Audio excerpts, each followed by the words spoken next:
Ominian System, Automated Border Outpost 1D25, 1,893 light-years from Earth, 2175 AD. Hrethnir finished performing its ablutions and was now ritually cleansed. It headed to the inner sanctum of its private quarters to pray to the Supreme Being and atone for the sins it committed. It entered the dim room and walked around the perimeter, lighting incense and candles before kneeling on the ground in front of the 1-meter-tall obelisk of black stone that was in the center. In front of the obelisk was a small, shallow pool filled with sacred water. It bowed to the ground, touching its forehead to the black granite tiles and feeling the coolness of them on its skin. Creator of life, bringer of light, savior of souls, judge of righteousness, I submit to you full of sin. I beg for mercy and ask that you grant it. Hrethnir lifted its head off the ground and looked at the obelisk in front of him before continuing to whisper. I murdered millions. I passed judgment on others and I succumbed to my anger and fury. They were evil, and I punished them for their sins. I did such things to save others, and now my soul is filled with anguish and regret, black with the evil I committed. Hrethnir lowered its head back to the granite tiles, ignoring the pain shooting through the middle joints of its legs as they pressed against one of the hardest stones known to exist in the galaxy. I ask that you wash away my sins and find me worthy again. I ask that you show me the errors of my ways and guide me along the path of righteousness. Forgive my mortal weaknesses and make me whole and pure, that I might one day stand before you without shame. Hrethnir lifted its head again and looked at the obelisk, reaching down with cupped hands and putting them into the sacred water. It lifted its cupped hands and brought them over its head, pouring the water over it. 2 more times it did this before performing the final cleansing rites. It started wiping its body from its torso outwards and down the length of both arms, before symbolically flicking its hands to expel the sin that the purifying water carried away. Hrethnir slowly got up, resisting the urge to cry out in pain as the patella of both middle knee joints shot pain signals to nearby nerves from the new fractures that were caused by the floor tiles. It walked around the perimeter of the inner sanctum in the opposite direction, snuffing out the incense and candles before departing and returning to its main quarters. Once inside, Hrethnir walked over to a cabinet and took out a small device. Activating it and waving it around the fractured patella of both middle joints and feeling the device knit them back together again. Soon the pain was gone, and a slight tenderness was all that remained. Walking over to the small heating element, Hrethnir started preparing a simple meal when a chime came over the communication system, informing it that someone was outside. It pressed an icon on the wall panel nearby and saw that it was the human child outside of its quarters. Sighing, it slowly walked over to an alcove on the wall and pressed an icon that was next to it. The recessed wall panel slid to the side, and his exosuit quietly slid out on a track system 1 meter past the wall. Hrethnir walked behind it and activated the exosuit, the back splitting open and revealing the form-fitting space inside of the suit that he would slip into. It entered the suit, and the back closed before numerous electrodes snaked out, connecting the cybernetic receptors along its spinal column to the suit. The cerebral tap plunged into the port at the base of its skull, and it was now one with the suit, able to control the construct with its thoughts and nerve impulses. Accessing a sub-menu, Hrethnir activated the environmental controls of the quarters and purged the air that was in it, replacing the atmosphere with fresh, purified air that was saturated with antivirals. Turning to the entry, it activated the door, and the door slab slid sideways into a recess of the wall, revealing the child standing in front of it. Hrethnir smiled with pleasure, knowing that the human representative could not see it before speaking. You may enter, human. It watched with interest as the human child entered the quarters, timidly, unsure of the new environment he was entering. They are so like children, everything is still new and wondrous to them. Hrethnir thought to itself as it gestured a suited hand towards a sitting bench that was emerging from the floor at his thought of needing one for the human. May I offer you refreshments, my human child? He nodded, a curious quirk of their species as he sat down on the proffered bench before answering. I would be grateful for some water, honored elder. Hrethnir sent a thought, and a servant android emerged from a hidden panel along the far wall, heading towards the refreshment station. In a few moments it was in front of the human, with a tray and a small glass vessel with water. The human took it, thanking the android unnecessarily for performing its function. Hrethnir found it endearing whenever the human thanked a machine incapable of understanding gratitude. He was a very polite being, and a credit to his species. Waiting for the human to drink, it walked over to where he was sitting and had the exosuit crouched down so that the human would not have to look up at it while conversing. The human drank the water, and the servant android waiting nearby took 2 steps towards the human, taking the empty glass vessel from him before retreating to the refreshment station to wait until it was needed again. "How may I serve you, my human child?" Hrethnir asked, curious about the reason why the human came to its quarters. An unusual occurrence. The human looked down at the floor, grabbing his hands together before looking back at the suit sensors and answering. Hrethnir could see the anguish in his eyes, and it felt the paternal love it had for the human child growing, already knowing what was bothering him. "Honored Elder, I find myself regretting asking for the Malit to intervene here. I feel guilty for all the deaths, as if I murdered all those people myself. Please do not think that I am passing judgment on the actions undertaken. I cannot help but feel sorrow for all the lives lost and the true suffering that has yet to come upon them." Taking a few moments to consider a response, Hrethnir continued to look at the face of the human child. It saw that the lacrimal fluid of his eyes was beyond the ability of the eyelids to contain, and the excess fluid started falling down his face. Compassion swelled inside of Hrethnir at the grieving of the human in front of it, and it took considerable self-control to resist the urge to exit the suit and comfort him. "I cannot risk contamination, and they must not see our true form, though I think I could trust this human," Hrethnir thought to itself before responding. "We rendered judgment based upon the past actions of the Ominians, and the future acts they had yet to perpetrate. We know what they were willing to do to assure victory, and they are fortunate that we did not succumb fully to our anger and select them for extinction." The human's face took on a confused expression as his eyes locked on the exosuit sensor lenses. "Please explain, Honored Elder," the human asked after the appropriate time had passed, sitting up straighter. He used a small piece of fabric he had taken from a chest pocket to dry his face and shifted his position closer to the edge of the sitting bench. Hrethnir responded, "For the sake of efficiency, let us forego the customary length of time employed in official talks between speakers. Is there a gesture you wish us to use to indicate when we have finished speaking, human?" The human nodded again. He put up his right hand and held it up before speaking. "I will hold up this hand while I speak and put it down when finished. Would this be acceptable to you, Honored Elder?" Putting up its hand, Hrethnir responded, "An excellent suggestion, my human child. Now I will answer your last question. Before launching our assault, we harvested all the databanks of the Ominians while deciding on the severity of the punishment. One such database was isolated from all the others and heavily encrypted, requiring almost 3 seconds to break the encryption. This was an astounding feat of cryptography by the Ominians, and we were duly impressed. It was the contents of this database that ultimately increased the severity of our punishment." Still holding up its hand, Hrethnir continued speaking as the human listened intently to its words, holding his hands together and both arms on his leg joints as he leaned even closer to the exosuit. "Among many evil plots, there was one so abhorrent that we considered it to be a jest or the ruminations of an insane being at first. That notion was quickly corrected when we realized the true extent of the planning involved. They intended to use some of the AI ships offensively if they were in danger of falling to the invasion and have them exit null space within the atmosphere of certain targeted worlds." Putting its hand down, Hrethnir watched the emotions roiling across the human's face as he processed what it had just revealed.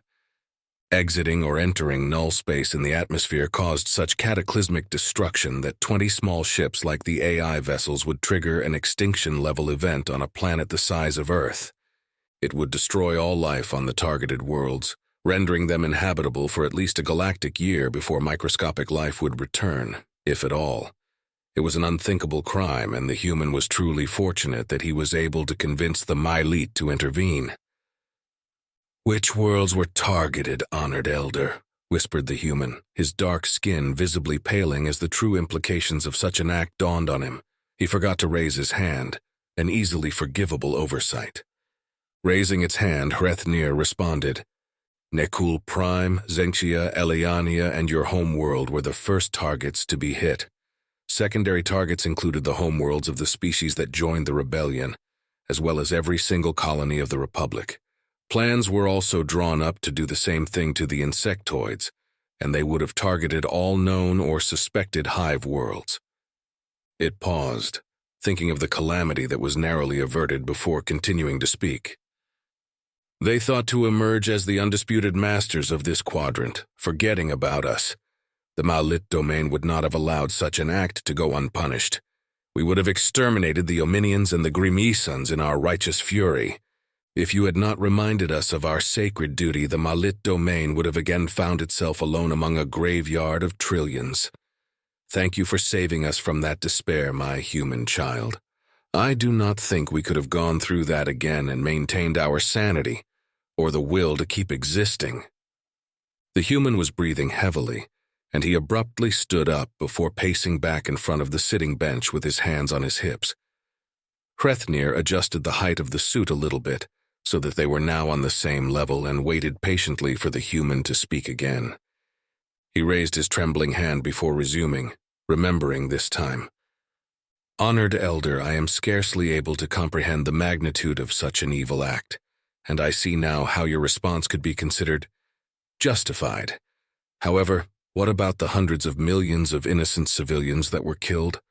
My AI has calculated that upwards of 1 billion more are going to starve to death before they can successfully convert to an agrarian society capable of feeding themselves." He put his hand down, and Hrethnir raised its own before answering. "Human, the Ominians have long succumbed to their base instincts and desires. They were consumed with vanity, status, and power. They controlled their true avarice when the Commonwealth was whole, and they dropped any pretense of continuing to do so when a large segment of the membership was eradicated." Hrethnir paused, thinking of how to get its point across to the human. Instead of rising to the occasion and doing the right thing, they took advantage of the power vacuum and the perilous state of the Commonwealth government to seize control and act upon their worst impulses. Billions of Ominian citizens did nothing to stop it. They did not engage in civil disobedience. They did not strike. Instead, they supported their government, sought to aggrandize themselves at the expense of others, and brutally suppressed anyone who rebelled. They were guilty of complicity when they chose not to rise and overthrow their evil government. Hrethnir put its hand down and waited for the human to respond as he continued to pace back and forth while listening to what it had to say. Finally, he stopped pacing and turned towards it with a raised hand. "I will explain your reasoning to my government. I might not agree with everything you have said, but I do see your point, and I will do my best to convey it. I came here in part because of a request by the Republic that I am to ask of the Malit domain. May I do so now?" Putting his hand down, the human took a seat on the sitting bench once more. Hrethnir crouched his suit once more before raising a hand and responding. "This is highly irregular, but I will allow it this time. State your request, human." "The Republic of Humanity officially requests that you allow for the shipment of food and medical supplies to the Ominian people to alleviate some of their suffering. It is the determination of my government that they have suffered enough. In the interest of future relations with the Ominians, we wish to provide humanitarian aid." He put his hand down, and Hrethnir raised its own, answering immediately. "Even after what I told you they were going to do, you still want to provide aid to them?" "No, not really, honored elder," he replied. Hrethnir truly laughed for the first time in many cycles, its suit broadcasting the laughter and scaring the human as the external speakers blared, putting up both suit hands to stop the human from getting off the sitting bench and fleeing. Hrethnir spoke to him. "My apologies, human. I have not laughed in many cycles, and your honest reply surprised me. Thank you for this. I had almost forgotten how nice it feels." "That was you laughing?" It sounded like the suit was malfunctioning. "I didn't even know that the Malit laughed," the human replied, leaning back as he settled himself on the sitting bench again. "There are many things you do not know about us, my human child. The answer to your request is no. In the interest of maintaining good relations between the Republic and the Malit domain, I will allow for Malit food synthesizers on this outpost to manufacture enough food to meet the minimum caloric requirements to sustain the life of every Ominian on the planet until they become self-sufficient. Is this a suitable counter-proposal for you?" The human nodded while raising his hand and replied, "It will have to be. May I ask why you will not allow us to contribute?" Hrethnir took a long moment to think of its answer before replying, trying not to reveal too much at once. "We cannot keep them in the dark much longer. It is better to start preparing them for the coming tribulations they will face. Your resources will be needed elsewhere, not tied up trying to supply food to almost 9 billion Ominians. You are already stretched to the breaking point trying to help the Jelini refugees. I must tell you something, my human child. Will you vow not to speak of this until the time I deem it necessary to reveal it to your government? I will know if you do, and I will be severely sanctioned and lose my status for doing this. Can I trust you?" The human took a long while to respond, his face a dizzying array of emotions as he considered the want of knowing against the desire to not be forced to withhold information from his government. Finally, he nodded slowly, agreeing to its conditions for revealing a terrible secret. Hrethnir decided to trust the human. It did not want their species exterminated again, especially since they proved that they were worthy after struggling for over 100,000 years to better themselves and finally returning to space. 125,000 years ago, we were part of a great civilization called the Galactic Federation that spanned over hundreds of star systems and had dozens of species within it. It was a glorious time of peace and exploration, and our ships traveled known space and beyond in the pursuit of knowledge. There was no war, no famine, and this great assembly of kindred spirits reigned supreme among many other spacefaring species. The 4 founders of the Galactic Federation were the Malit, the Slakath, the Wancho, and the Magnati. It paused, gauging the risk of revealing the truth to the human. The Magnati were your 4 elders. You are the descendants of a civilization once known as the Great Ones. The human was very still, his face a stone mask that revealed nothing. He nodded and whispered, "Please continue, honored elder." I expected more of a response, Hrethnir thought to itself before continuing the story.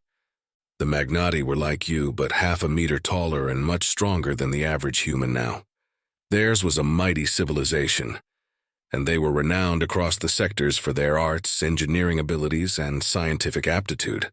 They were also great warriors, and their powerful warships and inherent martial abilities suited them well to the task of protecting the Galactic Federation and other weaker species from depredations by other aggressive and warlike species. The human raised his hand. "Why is there no evidence of their existence on Earth? Surely there would have been some signs or traces of their presence discovered by this time." Hrethnir answered while raising its hand. "The answers to your questions will be revealed after I finish telling you the story. Shall I continue?" The human nodded, and Hrethnir sent thoughts to the servant android to bring more drink and food. For 2,000 years after the signing of the charter between the 4 founding species, we incorporated many others, and we grew in both size and prosperity as we unraveled the secrets of the universe.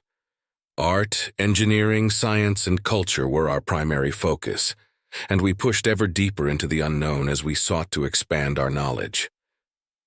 The android appeared with a tray laden with food and drink, placing it on a newly emerged table that Hrethnir thought made so that the human could be comfortable as he refreshed himself. "Your ancestors were at the forefront of the expansion, and the primary drivers of the greatness of the Federation as they made first contact with numerous species. Being the natural diplomats they continually sought out new species and civilizations to learn from as they ventured ever outward into the galaxy. They were also the primary military force that dealt with any aggressive species that tried to attack the Federation or any other peaceful species within our spheres of influence, ending any threats decisively and rapidly. The Wancho, a canid species, were also natural warriors. The two species enjoyed a natural affinity for each other, becoming almost inseparable in all matters, especially when defending others from aggression. The human raised his hand and Hrethnir paused to let him speak. "Honored Elder, how many species were there in this area of space at that time?" Hrethnir answered him. "There were thousands of species within this quadrant alone, and of those thousands, several hundred were spacefaring but primitive, and there were hundreds more that were far more advanced than the species currently inhabiting this area of space. Now they are no more." The human asked another question, an incredulous expression on his face. "So many? Did they all die from the plague?" "Patience, human. When the Malit finally discovered null space and built the null drives, the technology was rapidly disseminated among the 4 founding species. Your ancestors, in their zeal for more discoveries, took a small convoy and entered null space to travel to the neighboring arm of the galaxy, crossing the vast distance of empty space between them. They returned 2 solar months later with only 8 out of the 12 ships they left with and told of their encounter with a violent species that attacked them without provocation. The area of space they entered was devoid of any sapient life, though they came across many worlds that had evidence of advanced civilizations. Hrethnir paused to see if the human had any questions before continuing. After days of scouting, they finally came across a massive debris field within a solar system, and the AIs confirmed that the mass of the wreckage and the scorched debris indicated that this was the result of a massive battle involving tens of thousands of ships. The 4th world was once habitable, and the ruins of an advanced civilization were on the surface. The scans they took showed evidence of planet-wide antimatter bombardment by thousands of bombs. It was in this system that they encountered the Balricans. Hrethnir paused again. "Any questions, human? Or shall I continue?" He answered, "Please continue, Honored Elder." They sent down a small team to the planet to collect samples, and they inadvertently triggered a detection drone that was left there. The drone fired on them, and they returned fire, destroying it. A short time later, they finally returned to the convoy and began preparations to depart the system when they detected a few dozen superluminal objects entering the system.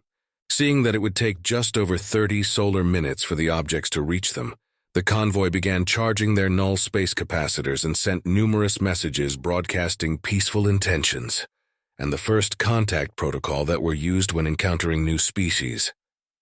"Was there a response?" the human asked. "Not until they dropped out of FTL drive right on top of the convoy. Their response was weapons fire from over 40 ships that quickly destroyed 2 unshielded science vessels.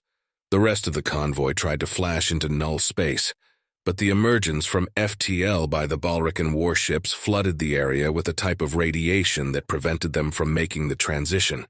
They were forced to flee on sublight engines while the 2 Magneti warships in the convoy stayed behind to engage the attackers." The human put up his hand. "How did the radiation prevent transit to null space? Is this still an issue today?" Hrethnir answered, "You must understand that the null drives were a new technology, and we did not fully understand null space itself back then.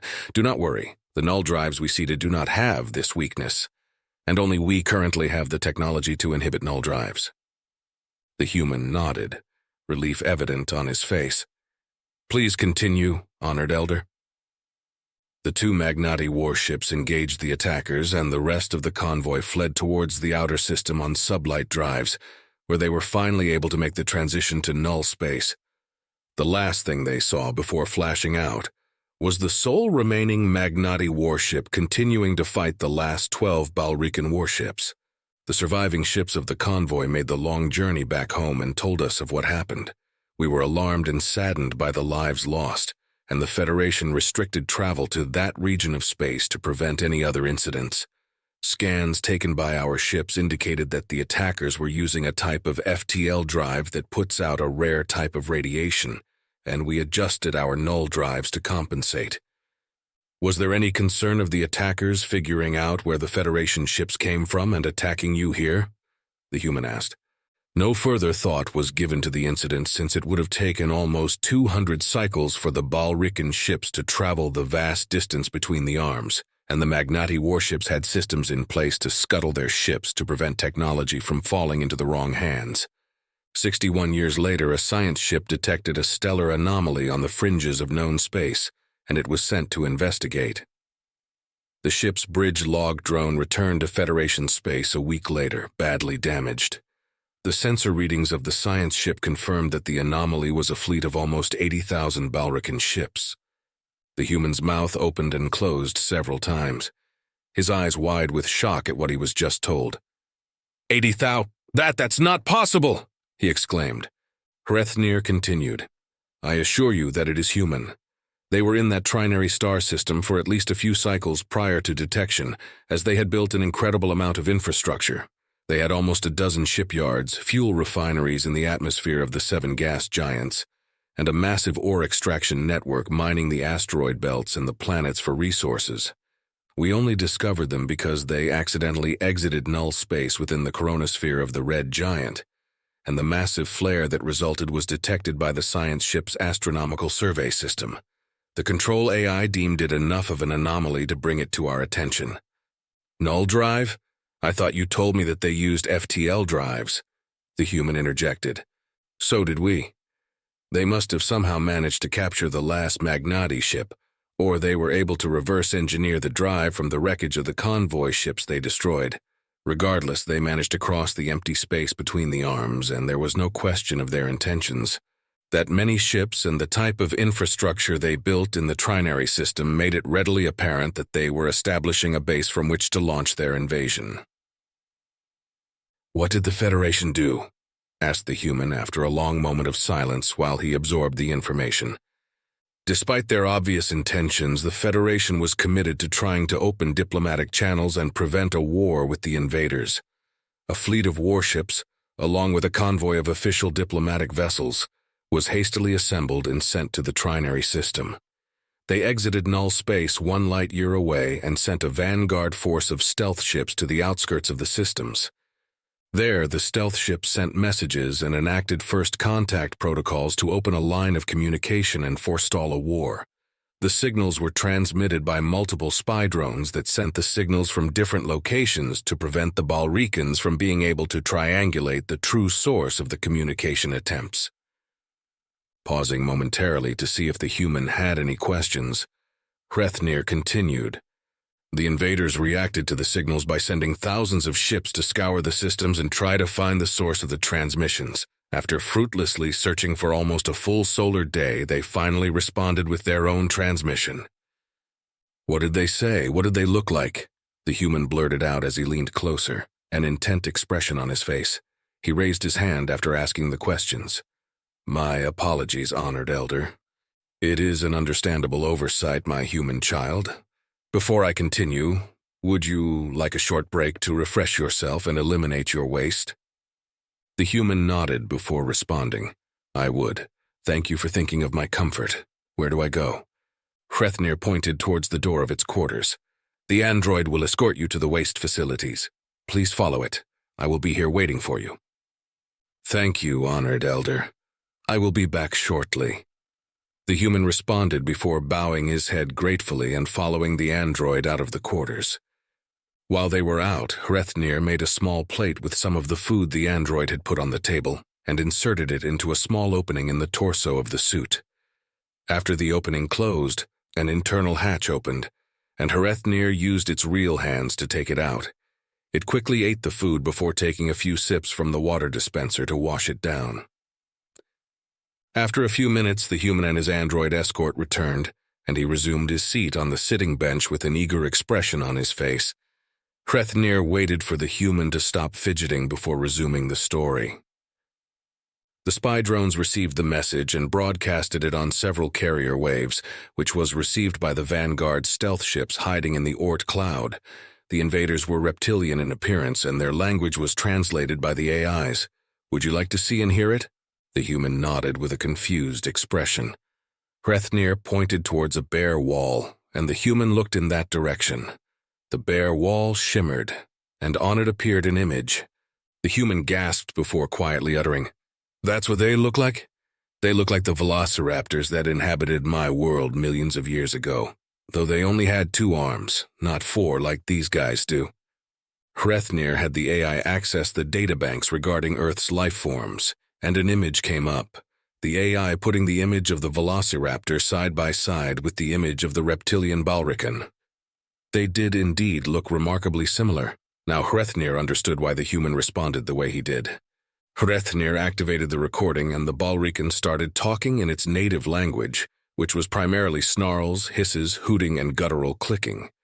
It was extremely difficult to listen to, and Hrethnir could see that the human was having the same visceral response as he involuntarily flinched at the sounds the Balrion was making. Hrethnir activated the translation matrix, and the terrible sounds were replaced with the emotionless voice of the AI program. Hrethnir activated the playback, and the message started from the beginning again. Impure creatures, we are the Balrion. We have your scent, and we will hunt you until your warm-blooded foulness has been removed from existence. Your impurity is an affront to the gods, and we will purge you from this celestial body. We do not hear your pleas for mercy. We do not negotiate with disgusting inferiors. Your time has come to an end. All trace of your filthy presence will be expunged from the stars, for this sacred galaxy belongs to the Balrion alone. The message repeated on a loop, just as it did 123,000 years ago. The human turned away from the wall and quietly walked back to the sitting bench, an apprehensive look on his face. Human, my rest period is almost upon us, and I have yet to eat my last meal. If you wish, you may return in 13 of your hours, and I will continue to tell you of your 4 elders and the invasion. As you wish, honored elder. Forgive me for the disruption. The human replied as he got up, and Hrethnir could see very plainly that the human did not want to leave or wait for the rest of the story.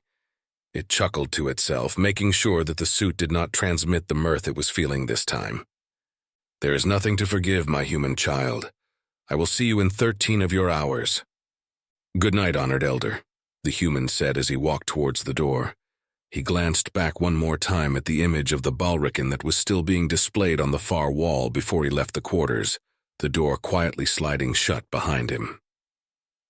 Good night, son of the Magnati, Hrethnir said sadly to the empty room before turning its suit around to bring it back to the alcove. It looked at the image of the Balrion on the screen and pointed a suited finger as it addressed the hateful creature. A curse upon you and your kind, evil one. You took our greatest friends and allies away from us, and now we are less without them.